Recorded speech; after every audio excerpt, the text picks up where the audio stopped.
हिमांशु मिश्रा भी हमारे साथ जुड़ रहे हैं राजधानी दिल्ली से। हिमांशु, भारतीय जनता पार्टी में बड़ी सेंधमारी हो सकती है, यह बात अब लखनऊ में हो रही है कि यह तो केवल झांकी है, केवल ट्रेलर है, पिक्चर अभी बाकी है। हिमांशु, कितनी बड़ी चिंता की बात बीजेपी के लिए?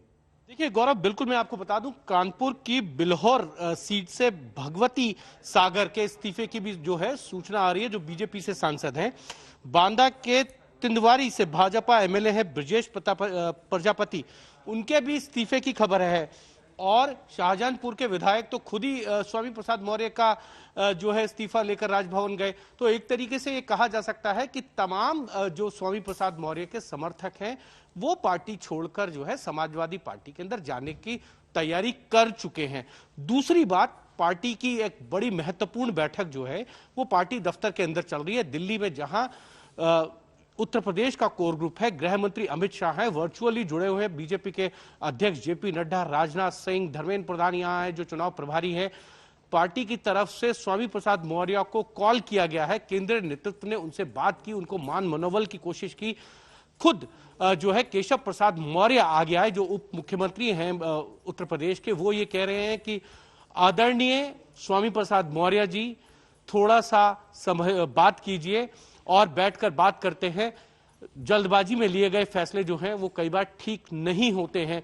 तो अब जो है सोशल मीडिया के जरिए भी जो है स्वामी प्रसाद मौर्य से अपील की जा रही है। तो एक तरीके से ये कहा जा सकता है कि बीजेपी को इस बात का एहसास तो है कि कहीं ना कहीं स्वामी प्रसाद मौर्य के पार्टी छोड़ने के बाद एक बहुत बड़ा डेंट पार्टी को लग सकता है, और इसीलिए पार्टी चाहती है कि इस मामले का रफू जो है वो जल्द से जल्द कर लिया जाए। लेकिन ये बात एकाएक तो हुई नहीं हिमांशु, काफी समय से विवाद ये चल भी रहा था। कुछ समय पहले उनके बेटे ने बीजेपी का झंडा अपने फेसबुक पेज से हटा दिया था। उनकी बेटी जब एक स्पीच दे रही थी, रैली में भाषण दे रही थी, तो उनको टोका गया, वो खासा नाराज हुई। हालांकि सांसद है, क्या वो छोड़ेंगी या नहीं? लेकिन संतोष, क्या ये अब साफ है कौन कौन छोड़ेगा? और अब अखिलेश यादव का ये कहना कि अब इनकलाब आएगा, पिछड़ों का इनकलाब आएगा, तो ये अगड़ों पिछड़ों की राजनीति अब वो रूप लेने जा रही है ये लड़ाई?